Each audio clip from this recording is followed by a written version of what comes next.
नमस्कार, बहुत स्वागत है आप सभी का। आप देख रहे हैं न्यूज इंडिया, साथ आपके मैं हूं मनीषा शर्मा। बात कर लेते हैं शहर शहर पर बरस रहे कहर की। दरअसल देश के तमाम राज्यों में मानसून की बारिश अब आफत बनकर बरस रही है।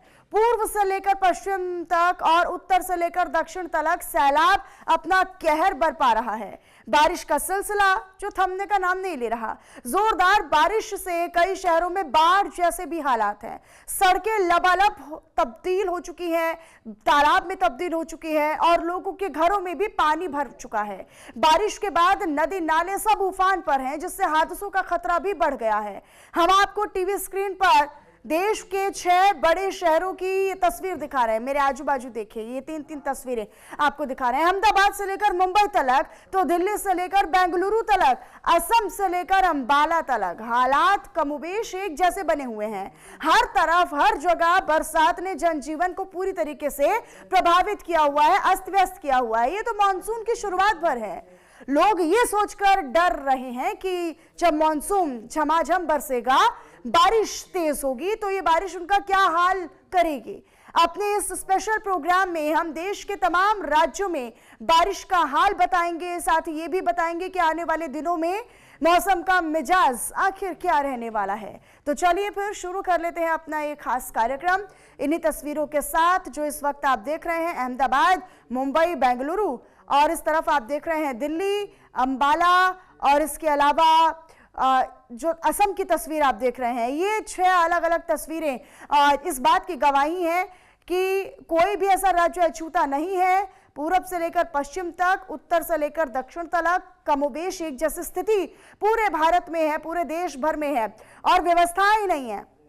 लोगों को एक तरफ आनंद है, एक तरफ लोगों को सुकून है कि मौसम का मिजाज बदला है, मौसम का रुख जो बदला है उससे कहीं ना कहीं धूप, तपिश और गर्मी और लू से लोगों को राहत मिली है। लेकिन दूसरी तरफ लोगों के लिए एक परेशानी का सबब है, वो इसलिए क्योंकि व्यवस्थाएं उतनी बेहतर नहीं है। हालांकि हर मानसून के एक्टिव होने से पहले या मानसून के एंटर होने से पहले तमाम राज्य सरकारें और प्रशासन ये दावे वादे करता है कि हाँ, हमने तैयारियां पूरी की हैं, लेकिन वो दावे वादे जो है वो एक ही बारिश के पानी में घुल जाते हैं, धुल जाते हैं, बह जाते हैं।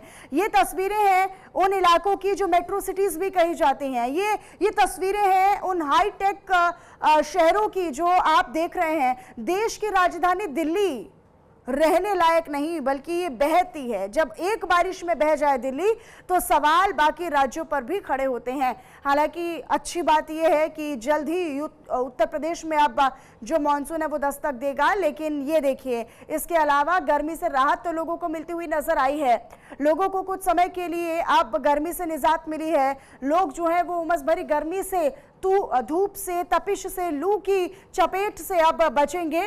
तो ये देखिए तस्वीरें हैं यूपी के आगरा की तस्वीर, फिर जम्मू कश्मीर की तस्वीर, बीच में आप देख रहे हैं केरल की तस्वीर, कन्नूर ये शहर है, मुंबई मेट्रो सिटी, माया नगरी की तस्वीर आप देख रहे हैं। उसके बाद पहाड़ी राज्य आ जाता है देहरादून यानी उत्तराखंड। यहाँ पर भी आप देखिएगा कि मानसून जो है वो बेहद एक्टिव नजर आ रहा है।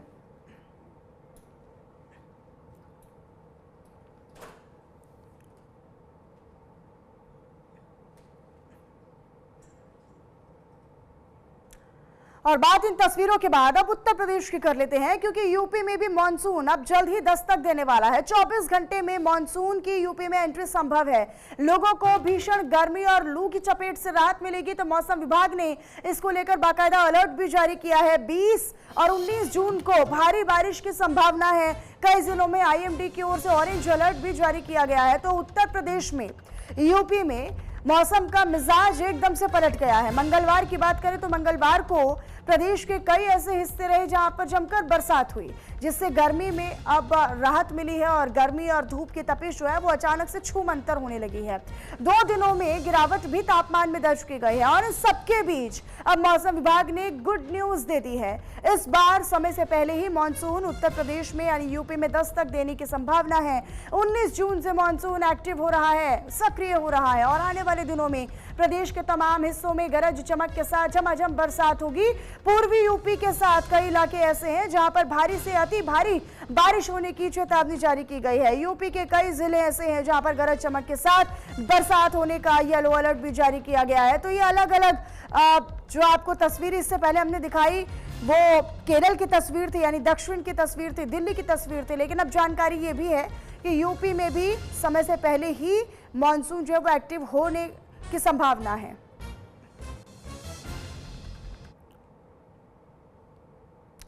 तो बात केवल दिल्ली एनसीआर या उत्तर प्रदेश की नहीं बल्कि राजस्थान में भी अब मॉनसून की एंट्री हो चुकी है। दक्षिणी पश्चिमी मॉनसून की एंट्री राजस्थान में हो गई है। 7 दिन से पहले मॉनसून ने दस्तक दी है। हालांकि 7 दिन बाद मॉनसून की दस्तक यहां पर होने वाली थी, लेकिन अच्छी बात यह है कि लोगों को अभी से ही गर्मी से निजात मिलेगी।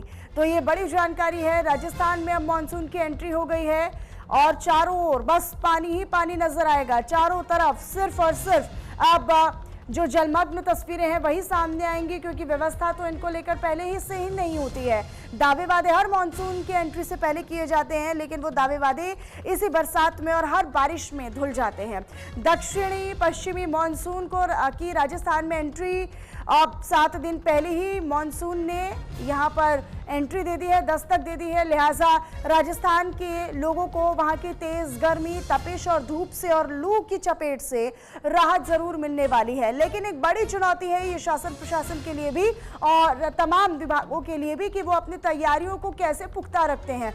बिजली विभाग से लेकर परिवहन विभाग हो या फिर ट्रैफिक पुलिस हो या फिर यातायात को व्यवस्थित करने की एक बड़ी चुनौती हो, ये तमाम वो चुनौतियां हैं जो हर बार हम देखते हैं। और खास तौर पर ये जो आप तस्वीरें भी देख रहे हैं ये बहुत ही चिंताजनक तस्वीरें भी हैं, क्योंकि एक तरफ लोगों को राहत तो मिली है, लोग जो है वो तपिश से और धूप से तो राहत पा लेंगे, लेकिन जो अव्यवस्थाएं हैं उस कारण जो लोगों को कितनी परेशानियों से दो चार होना पड़ता है, उससे कैसे राहत पाएंगे और उससे कैसे निजात पाएंगे, ये अब तक लोगों के मन में एक बड़ा प्रश्न ही है।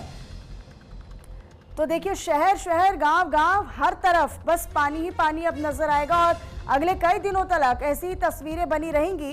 ये हर बारिश का हाल है और हर बारिश में हम तमाम अपेक्षाएं करते हैं, उम्मीदें करते हैं कि तस्वीरें बदलें।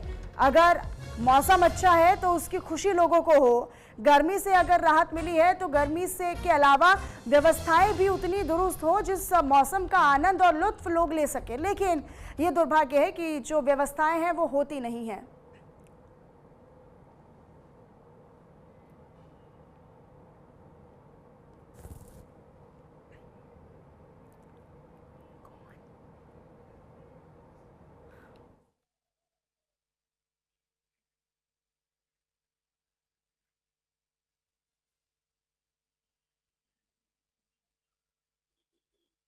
आ गया है।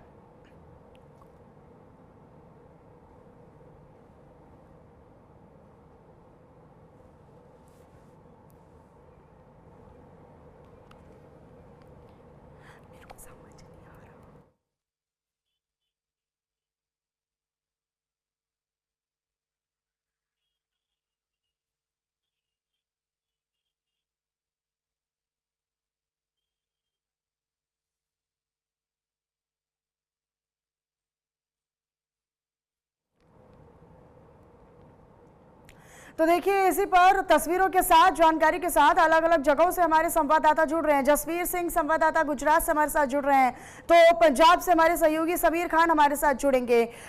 जसवीर मेरे साथ पंजाब से जुड़े हुए हैं। जसवीर जरा बताइएगा पंजाब में किस तरह के हालात हैं, क्या मानसून की एंट्री यहाँ पर हो चुकी है या लोगों को थोड़ा और इंतजार करना होगा?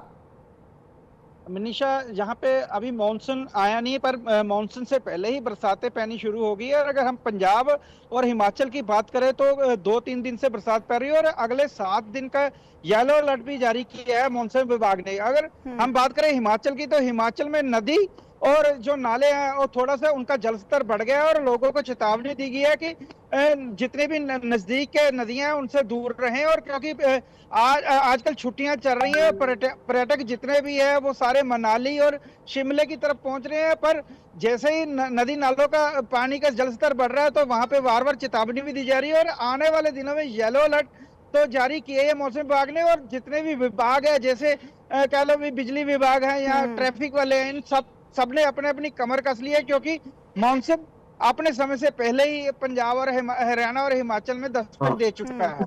लेकिन व्यवस्थाएं कैसी हैं? क्योंकि हम हर बारिश में देखते हैं कि तमाम दावे वादे तो किए जाते हैं, लेकिन वो हर बारिश में धुल जाते हैं। क्या इस बार तैयारी पुख्ता है, या फिर वैसी ही तस्वीर और वैसी ही परेशानी हर सीजन की तरह, हर बारिश की तरह लोगों को झेलनी पड़ेगी? मनीषा, हर डिपार्टमेंट ये तैयारी करनी शुरू कर देता है, चाहे वो बिजली डिपार्टमेंट हो, चाहे पीडब्ल्यूडी हो या ट्रैफिक हो। पता है कि बरसातें आने वाली है, और बरसात जब भी आती है तो उससे पहले उनको तैयारी करनी पड़ती है, और पूरा तैयार करने का वो दावा भी ठोकते हैं। पर जैसे ही मानसून आता है या मानसून से पहले बरसात आती है तो उनके पोल खुल जाते हैं। पर इस बार जो प्रशासन है वो दावा कर रहा है कि इस बार मानसून की हमने पूरी तैयारी कर रखी है, पर मानसून एक हफ्ता पहले ही यहाँ पे दस्तक दे चुका है मनीषा। अच्छा, क्योंकि हम बारिश के सीजन में ये भी देखते हैं कि कई तरह की जो संक्रामक बीमारियां हैं वो भी फैलती हैं। मच्छर पैदा होने के कारण भी लोगों को कई सारी दिक्कतों का सामना भी करना पड़ता है, गंदगी का अंबार भी लगता है। तो क्या इसको लेकर अभी से ही एक तैयारी, एक एक्शन हम बोल सकते हैं कि लिया जा रहा है या नहीं लिया जा रहा है? अभी सोया हुआ है विभाग? मनीषा, ये जो डिपार्टमेंट, हेल्थ विभाग का डिपार्टमेंट है, इनको पता होता है कि बरसातें आने वाली है। इससे पहले ही यहाँ पे जो मच्छरों को उन्होंने खत्म करने की वो प्लानिंग की होती है। यहाँ नदी नाले में जितना भी गंद इकट्ठा होता है उससे बीमारियां फैलती है, उसको दूर करने के लिए उसके ऊपर छिड़काव करते हैं। सो हेल्थ विभाग अपना दावे तो जरूर करता है, पर जैसे ही मानसून आता है उनके दावे खत्म होने की कगार पे आते हैं। पर इस बार जो देखने को मिला है पंजाब और हरियाणा और हिमाचल में, ऐसा लगता है कि पूरी बरसात की पहले ही तैयारी कर रखी है। पर जो हेल्थ विभाग है उनको ये भी पता है, क्योंकि थोड़ी देर पहले कोरोना के भी काफी केस देखने को मिले हैं। सो हेल्थ विभाग ने अपनी अच्छी तरह तैयारी कर रखी है मनीषा।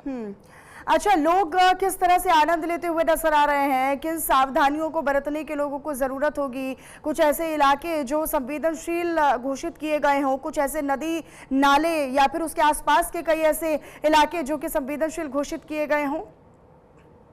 मनीषा, जैसे कि आपको पता है छुट्टियों का मौसम चल रहा है और बच्चे अपने माँ बाप के साथ हिल स्टेशन की तरफ बढ़ जाते हैं। और हिल स्टेशन में जितनी भी नालियां हैं या नदियां हैं, उसका जलस्तर बढ़ने की वजह से जितने भी यहाँ के लोकल प्रशासन है उनकी तरफ से ये चेतावनी दी गई है कि नाले और नदियों की तरफ ना जाए, हो सकता है कि बाढ़ आ सकती है। इसमें ये चेतावनी ऑलरेडी दे चुके हैं, क्योंकि पिछले 3-4 साल में देखने को मिला है कि कुल्लू मनाली में जो ब्यास दरिया है उसमें उफान पे आ जाता है, जिसकी वजह से कई लोगों की जान भी गई है। इस बार उन्होंने पूरी तैयारी की हुई है और लोगों को चेतावनी भी दी है, क्योंकि पिछले 3-4 दिन से बरसात पड़ रही है और आने वाले 7-8 दिन का उन्होंने येलो अलर्ट भी दिया हुआ है कि बरसात ज्यादा पड़ सकती है। निशा, येलो अलर्ट है, कई जगहों पर ऑरेंज अलर्ट भी है। अब ऐसे में ये काफी महत्वपूर्ण है कि इसको लेकर सरकार और प्रशासन की क्या तैयारी है। गुजरात से मेरे सहयोगी मेरे साथ जुड़े हुए हैं समीर। जरा समीर बताइएगा, गुजरात में किस तरह के हालात है? क्या यहाँ पर भी मानसून की एंट्री हो चुकी है या लोगों को थोड़ा सा इंतजार और करना पड़ेगा बारिश का? बिल्कुल मनीषा, जो बात की जाए तो गुजरात के जो सौराष्ट्र इलाका है, सौराष्ट्र इलाके में 2 दिन से बारिश ने कहर बरसाया है। सीजन की बात की जाए तो सीजन का 10% जो बारिश है गुजरात के सौराष्ट्र में शुरू हो चुकी है। बात की जाए तो बोटाद और सुरेंद्रनगर और भावनगर जो इलाके हैं वहाँ धुआंधार बारिश हुई है। लगभग सारे जो एरिया है वहां से 7 से 7.5 इंच जितनी बारिश हुई है। 100 से ज्यादा लोगों का रेस्क्यू किया गया है। जो नदियां है, नदियां वहां पे उफान पे है। तरह तरह हर जगह पे पानी ही पानी दिख रहा है। बारिश ने हाहाकार मचाया है, क्योंकि जिस तरह से गुजरात में सौराष्ट्र एरिया में जो बारिश हुई है उसको लेके नदियां उफान पे चल रही हैं। जो डैम है, डैम वो ओवरफ्लो हो चुके हैं। वहीवटी तंत्र है उसकी बात नजर है। जो स्कूलें हैं, स्कूलों में कुछ छुट्टियां भी जाहिर की थी और रेड अलर्ट जाहिर किया गया है। एनडीआरएफ की टीम तैनात की गई है, रेस्क्यू टीमें तैनात है। कुछ जो नदी नाले में जो व्हीकल फंसे थे उनका भी रेस्क्यू किया गया है। कुछ लोग जो फंसे थे, 100 से ज्यादा लोगों का रेस्क्यू किया गया है। गुजरात के मुख्यमंत्री सहित के जो मंत्री हैं इस घटना पे बाज नजर बनाए हुए हैं। कहीं भी कोई आपत्तिजनक स्थिति न हो ऐसी बाज नजर बनाए हुए हैं। हर जगह पे बारिश ने कहर बरसाया है। गुजरात के सुरेंद्रनगर जिला है, थान जिला है, बोटाद जिला है, जहां 7 से 7.5 इंच से ज्यादा बारिश हुई है। जी मनीषा। ठीक है, अपनी नजर आप इस पर बनाकर रखिएगा, आप बने रहिएगा। संजय मेरे साथ असम के डिब्रूगढ़ से लाइव जुड़े हुए हैं। चूंकि पूर्वोत्तर का राज्य होने के लिहाज से ये काफी संवेदनशील राज्य भी हो जाते हैं, चाहे हम उन 7 राज्यों की बात कर ले संजय। लेकिन फिलहाल असम से हमने तस्वीरें भी देखी थी कि वहां पर भी फिलहाल मानसून की एंट्री हो चुकी है। फिलहाल क्या हालात है वहां पर और किस प्रकार की तैयारियां हैं? जी, असम का जो मौसम का हालत है अभी काफी ऊपर बारिश और सुनहरा मौसम है। लगातार बारिश हो रही है। पिछले कुछ दिनों से लगातार जो गर्मी थी, मतलब गर्मी की पारा 40 डिग्री तक पहुंच गया था। गर्मी के मौसम में गर्मी के कारण लोगों का मतलब 10 से करीब लोगों का मतलब अभी तक मौत हो गया था। तो इस तरह से मतलब अभी मौसम सुनहरा है, मौसम में काफी बदलाव आ चुका है। रुक रुक के बारिश हो रही है कई जगहों में। अभी फिलहाल अभी अपडेट आ रहा है कि एक जो नदी है, नदी का पानी उफान मार रहा है। नदी का जो बांध होता है, बांध भी टूटा हुआ है। अभी पूरी तरफ से असम का जो नॉर्थ ईस्ट का जो भी क्लाइमेट है चेंज हो रहा है। और मानसून का जो समय होता है कि बाढ़ बारिश और जिस तरह से हालात होते हैं उसी प्रकार के अभी हालात यहाँ पे बने हुए हैं मतलब। लेकिन चलिए, शहर में तो फिर भी लोग जो हैं वो थोड़ा इंतजाम करते हैं, या फिर शहर की तस्वीर उतनी ज़्यादा चिंताजनक हम नहीं देखते हैं। हालांकि शहर वासियों को भी कई दिक्कतों का सामना अव्यवस्थाओं के कारण सामना करना पड़ता है। लेकिन जब हम ग्रामीण क्षेत्रों की बात करते हैं, गांव के लोगों की बात करते हैं, गाँवों की बात करते हैं, तो वहाँ पर भी खासा दिक्कतें लोगों को झेलनी पड़ती हैं। अब ऐसे में क्या तैयारी वहाँ पर चल रही है? गाँव में ज़्यादातर पानी घुसने की या फिर घरों में पानी के प्रवेश की ज़्यादातर शिकायतें मिलती हैं संजय? जी जी जी हाँ, ये तो मतलब शहर का बात, तो शहर में जब बारिश आते हैं तो बारिश मतलब बाढ़ की जैसा हालत हो जाते हैं। गाँव में ग्रामीण इलाकों में जो बारिश का पानी आता है या जो भी सरकारी सुविधाएं उपलब्ध करानी होती है, इसके लिए प्रशासन अभी अपने ओर से काफी काम कर रहा है। और गाँव में जितने भी मतलब पुराने घर होते हैं, पक्के कच्चे घर होते हैं, जिसके लिए लोगों को काफी कठिनाई का सामना पड़ता है। खासकर जो लोग नदी के किनारे बसते हैं, नदी के किनारे में रहते हैं। अभी हाल ही में बाढ़ आया था, बाढ़ के बाद जो नदी का कटाव हो रहा है, कटाव के कारण लोगों का घर ढह रहा है। और नदी का जलस्तर बढ़ने के बाद से फिर कम गया, उसके बाद गांव नदियों का हालत खराब हो रहा है। गांव से आदमी पलायन कर रहे हैं, अपने घर बार छोड़ रहे हैं। जसवीर मेरे सहयोगी लगातार मेरे साथ पंजाब से जुड़े हुए हैं। जसवीर, खास तौर पर किसानों के लिए अगर हम बात करें तो क्या लगता है, क्या ये बारिश किसानों के लिए आफत है या वरदान? आपको बता दें, पंजाब में अभी चावल बिजाई का काम शुरू हो गया और यहाँ पे सबसे ज्यादा पानी की जरूरत होती है। तो ये जो मौसम है किसानों के लिए वरदान है, और जितनी बरसात यहाँ पे पड़ेगी उतना ही किसानों को फायदा है, क्योंकि बिजली की कटौती की वजह से उनको पानी कम मिलता है। पर अगर हम बात करें पंजाब में, तो इस बार कोई ज्यादा कट नहीं लगे और पंजाब के किसानों को इस बारिश की हमेशा ही इंतजार रहता है, क्योंकि इस बारिश की वजह से उनके पैसों में जो डीजल का खर्च होता है पानी निकालने के लिए, तो उसमें उसकी काफी बचत हो जाती है। और वो हर बात यही कोशिश करते हैं कि अगर बरसात ज्यादा पड़ेगी तो उनकी फसल ज्यादा अच्छी होगी। सो कहीं ना कहीं ये मानसून का ये मौसम होता है तो किसानों के लिए ये बहुत फायदेमंद मौसम होता है। और इस बार जो मानसून है वो लगभग 1 हफ्ता पहले ही पंजाब और हरियाणा में दस्तक दे चुका है। ठीक है, गुजरात का मैं एक बार फिर से मेरे सहयोगी समीर लगातार बने हुए हैं। समीर, गुजरात में क्या हाल है, किस तरह की तस्वीरें हैं, किस तरह से वहां पर प्रबंधन और तैयारियां व्यवस्थाएं नजर आ रही है? क्योंकि अगर बाढ़ जैसे हालात बनते हैं, ग्रामीण क्षेत्रों की हम खासतौर पर बात करें तो वहां पर ज्यादा समस्याएं और ज्यादा अव्यवस्थाएं देखने को मिलती हैं हर बार की बारिश में। क्या इस बार भी उसी तरह के हालात या फिर कोई सुधार? बिल्कुल मनीषा, जो ग्रामीण क्षेत्रों की बात की जाए तो जिस तरह से प्रशासन की तैयारी होनी चाहिए वो तैयारी कहीं ना कहीं नहीं दिख रही है, क्योंकि जो ग्रामीण इलाके हैं वहां जो नदियां हैं, वो नदियां उफान पे आने की वजह से जो लोगों के घर है, घरों में पानी घुसने की नौबत आई है। बात की जाए तो बोटाद और सुरेंद्रनगर का थान जिला है, वहां सबसे ज्यादा अभी बारिश हुई है। सुबह के आंकड़ों को देखा जाए तो लगभग 7.5 इंच अभी तक की बारिश वहां पे दर्ज हुई है, जिसकी वजह से जो ग्रामीण इलाके हैं, ग्रामीण इलाके में लोगों के घरों में पानी घुस गया है। एनडीआरएफ की जो टीम है, एनडीआरएफ की टीम को भी वहां तैनात कर दी गई है। कहीं ना कहीं कुछ दिक्कतें ना हो उसकी वजह से प्रशासन की भी पूरी तैयारी है। पर कहीं ना कहीं जो शुरुआती तैयारी होनी चाहिए वो शुरुआती तैयारी नहीं दिख रही। जो 100 से ज्यादा लोग हैं उन लोगों का रेस्क्यू भी कर दिया गया है और जो सरकारी स्कूलें हैं, सरकारी स्कूलों की भी छुट्टियां यहाँ पे रद्द कर दी गई है। तो एहतियात तमाम बरखा जा रहा है, लेकिन बोलते हैं ना कि जब मुसीबत आती है तब प्रशासन जगता है, जिसकी वजह से ग्रामीण इलाकों में भारी मुसीबतों का सामना करना पड़ता है। जी अच्छा, ये जो नगर निगम की ओर से तैयारियां होती हैं, क्योंकि अगर रेड अलर्ट जारी किया जाता है तभी से ही ये तैयारी शुरू हो जाती है कि तमाम उन इलाकों में जहां पर गंदगी है वहां पर मुआयना किया जाए, गंदगी को हटाया जाए, या फिर संक्रामक बीमारियों से बचाव के लिए छिड़काव किया जाए दवाइयों का। क्या यहाँ पर देखने को मिला?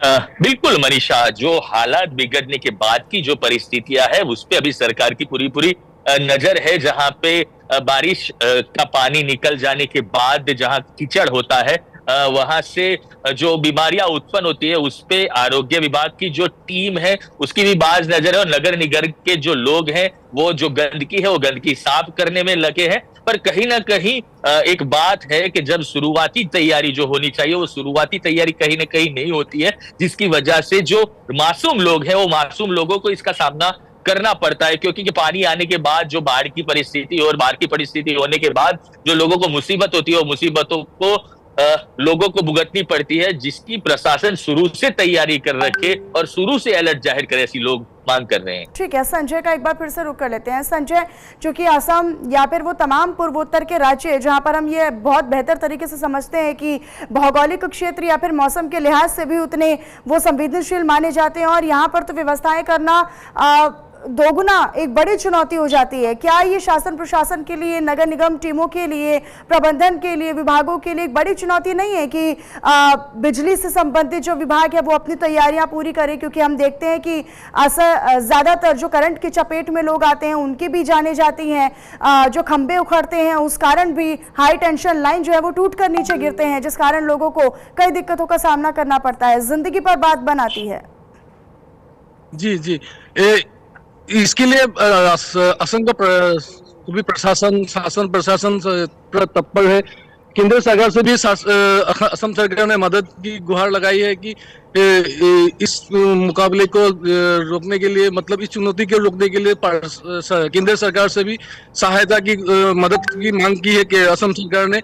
साथ ही जब बाढ़ आता है तो जिस तरह से सड़कें यातायात का जो सड़क होता है, मार्ग होता है, सभी टूट जाते हैं। ग्रामांचल का काफी हिस्सा टूट जाता है, लोगों का जीना मुश्किल हो जाता है। तो एक तरह से कहे कि जब मानसून अपना रंग बदलता है, मानसून आता है तो फिर लोगों में काफी लेकिन असम हो या फिर पूर्वोत्तर के राज्य हो या फिर अन्य कोई भी राज्य हो, अगर तटीय इलाका है या फिर तटीय राज्य है, यहाँ जो अगर नाले हैं, नदी नाले उफान पर हैं, इसको लेकर अगर आईएमडी की ओर से अलर्ट जारी किया जाता है तो क्या सरकार उन्हें विस्थापित करने या कुछ समय के लिए शिफ्ट करने की तैयारी कर रही है क्या? ना, अभी तो प्रशासन उस तरह से कोई नोटिफिकेशन नहीं दिया है। लेकिन सरकार की आईएमडी जब नोटिफिकेशन जारी करता है कि येलो अलर्ट, रेड अलर्ट की जब जोन घोषणा करती है, उसी वक्त सरकार प्रशासन अपनी तरफ से मतलब हर कोशिश करने में लग जाता है कि लोगों को किस तरह से सुरक्षित किया जा सके और किस तरह से मदद पहुंचाया जा सके। क्योंकि लोगों को राशन पानी से लेके जब बाढ़ आता है तो मतलब खाने पीने के सामानों से साथ ही यातायात के सभी सुरक्षा के लिए, मदद के लिए टीमें जो है वो भी तैनात होनी चाहिए। ठीक है, मैं पंजाब में एक बार फिर से रुक कर लेती हूँ। जसवीर मेरे सहयोगी लगातार बने हुए हैं वहां से। जसवीर, यही सवाल जो है वो पंजाब के लिए भी होगा, पंजाब के लोगों के लिए भी होगा और पंजाब सरकार के लिए भी होगा कि जो तटीय इलाके हैं जहां पर नदी नाले उफान पर हैं या फिर जिसको लेकर आईएमडी ने पहले से ही संवेदनाएं व्यक्त की हैं या फिर जो अंदेशा है वो व्यक्त किया है, क्या वहां पर तैयारियां हैं? क्या वहां से लोगों को शिफ्ट किया जा रहा है या लोगों को चेताया जा रहा है? किस तरह की तैयारी की जा रही है? अलर्ट कैसे हैं? निशा, आपको बता दें कि पंजाब एक मैदानी इलाका है और इसके साथ बिल्कुल हिमाचल लगता है। जैसे ही हिमाचल में बरसात होती है तो उसकी जितनी भी नदियां नाले हैं उसमें पानी का जलस्तर बढ़ जाता है या उफान पे आ जाता है। तो वहां से एक अलर्ट जारी होता है पंजाब के लिए, क्योंकि जितनी भी नदियां हैं वो पंजाब से होकर गुजरती है। सो पंजाब को पता होता है कि जैसे ही हिमाचल में बरसात हुई है तो उनको तैयारियां करनी पड़ जाती है। और जितने डिपार्टमेंट है, जैसे हेल्थ डिपार्टमेंट है, ट्रैफिक के डिपार्टमेंट है, बिजली के डिपार्टमेंट है, ये सारे अपना अपना काम करना शुरू कर देते हैं। क्योंकि सबसे ज्यादा जो काम होता है वो नदी नाले में जिसमें पानी ज्यादा आता है, बाढ़ आने का खतरा होता है। और पंजाब में कई जगहों पे ऊपर बाढ़ भी आता है, जिसकी वजह से काफी बीमारियां पैदा हो जाती है, जिसकी वजह हेल्थ विभाग को भी यहाँ पे सतर्क होना पड़ता है। सो बिल्कुल इस बार आम आदमी पार्टी की ऐसे सरकार समय है पर पंजाब में। संक्रामक बीमारी और मरीजों के लिहाज से भी लोगों के लिहाज से भी स्वास्थ्य विभाग के लिए भी एक बड़ी चुनौती है और लिहाजा उन्हें भी अपनी तैयारी पूरी करनी होगी। बहरहाल बहुत शुक्रिया जसवीर आपका भी, संजय आपका भी, और मेरे सहयोगी मेरे साथ जुड़े आपका भी बहुत शुक्रिया। तीनों का अलग अलग जगहों से तस्वीरों के साथ जानकारी आपने दर्शकों तक साझा की। तो ये तस्वीरें आप देखिए कि यहाँ पर जो व्यवस्थाएं हैं वो कितनी बेहतर होनी चाहिए या फिर नहीं है। अब इसके बाद, क्योंकि हम हर बारिश में देखते हैं कि उतनी बेहतर व्यवस्थाएं पहले नहीं की जाती है, लेकिन उन व्यवस्थाओं का खामियाजा जो है वो लोगों को भुगतना पड़ता है।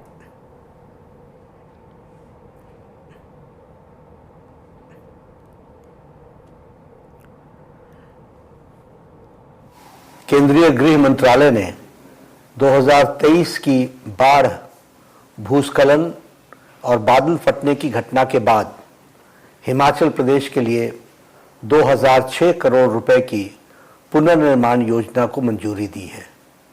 मैं हिमाचल प्रदेश की समस्त जनता की ओर से माननीय प्रधानमंत्री श्री नरेंद्र मोदी जी को और आदरणीय गृह मंत्री श्री अमित शाह जी को तहे दिल से धन्यवाद देता हूं। हम सब जानते हैं कि प्रधानमंत्री जी के लिए हिमाचल प्रदेश को हमेशा से उन्होंने अपना समझा है और सदैव उनका प्यार प्रदेश को मिला है। केंद्रीय गृह मंत्रालय और तो चलिए फिलहाल इन्हीं तस्वीरों और इन्हीं जानकारी के साथ इस विशेष कार्यक्रम में इतना ही। बाकी तमाम खबरों के लिए आप बने रहिएगा न्यूज़ इंडिया के साथ। नमस्कार।